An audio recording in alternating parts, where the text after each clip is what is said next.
Piramide alimentaire rero nayo ni ingingo cyangwa se n'insanganyamatsiko nziza kuko itwereka uburyo bwiza bwo butuma ibiribwa bituyoboka neza. Ikoze nk'inyubako aho bwa mbere abahanga badukangurira kumenya kunywa amazi rwose mu buryo buhagije, ariko n'ibindi bisukika kuko havuyeho umwuka duhumeka. Kunywa nicyo kintu gihita kiba ingenzi kuko hari nk'aho abana bato, abarwayi n'abandi bantu usanga kurya byabananiye ariko bakaba bashobora kunywa. Aha rero kunywa amazi meza ndetse no kunywa ibindi bisukika bikoze mu mbuto, bikoze mu mboga ni ingenzi. Kuri iyi nyubako cyangwa se kuri iyi piramide alimentaire, kuri iyi mbonezamirire niko tuyita, inafatwa nka equilibre alimentaire cyangwa se uburyo bwo kurya butuma ibiribwa bituyoboka.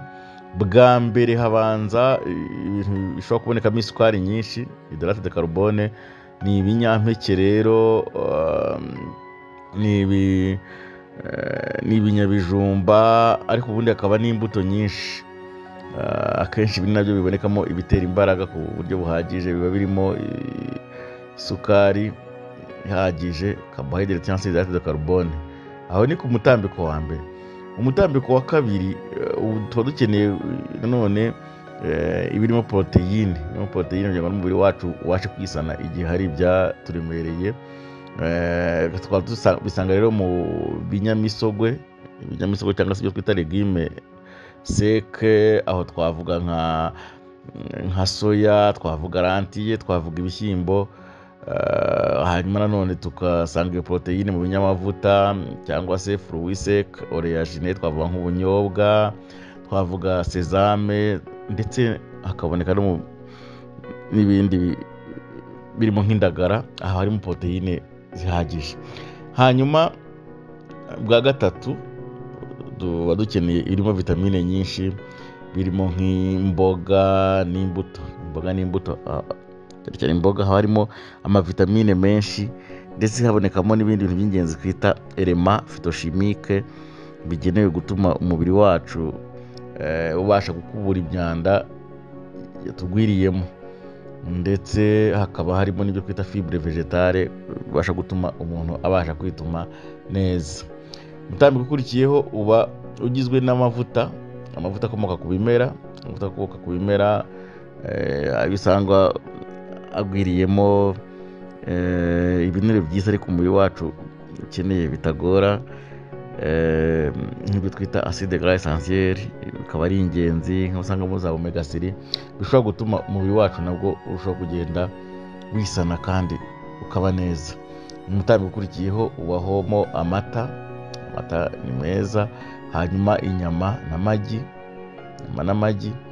Noneho ku mutambiko ubanziriza uheruka ukabamo amavuta akomeye ndetse n'isukari yo mu nganda. Iyo tuvuga amavuta akomeye tuvuga nk'amavuta y'inka, amavuta aremereye, akaba n'ibinure biremereye. Iyi piramide rero uko muyireba ni ukuvuga mu kurya uvana hasi uzamuka ujya hejuru, ukurikije uko twabivuze. Ikibazo rero ni uko iki gihe twarabihinduye, ahubwo tukavana hejuru dusubiza hasi.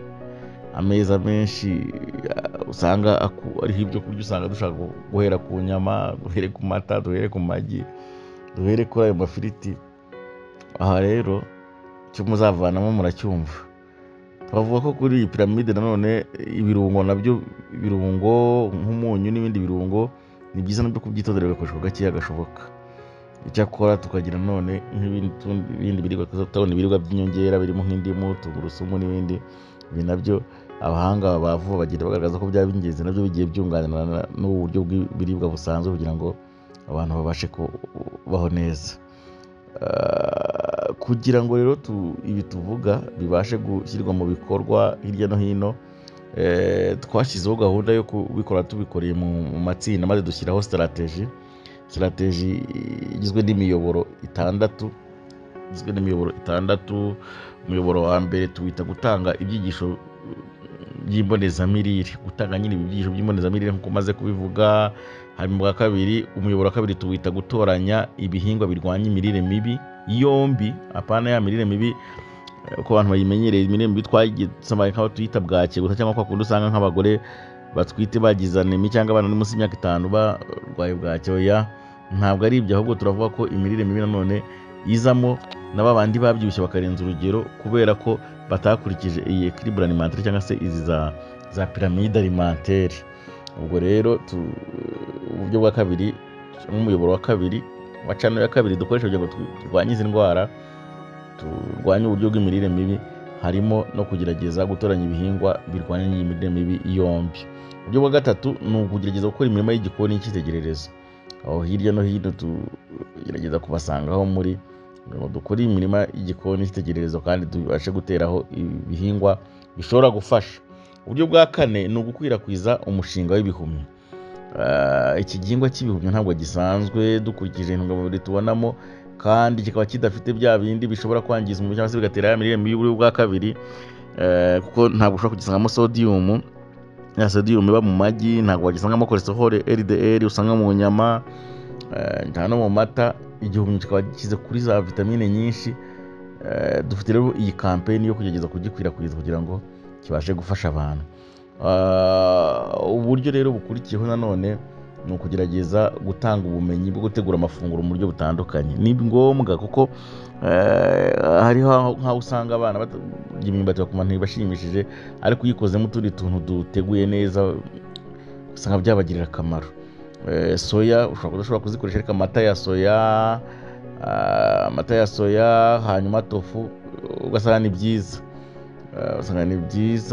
Ubumenyi rero kugeza kubukwirakwiza, ni gutegura biswi mu bijumba, ibyo byose ibyo nabyo ni umuyoboro ukurikiyeho, ari umuyoboro wa 5 nawo ubanziriza wa nyuma.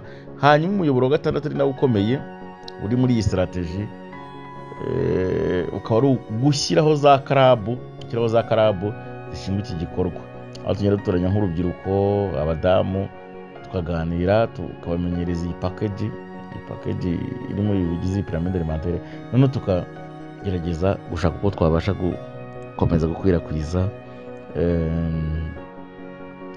ubumenyi. Ni handi rero none dusa tugira tuti amagara mazima n'ubutunzi bw'ibanze.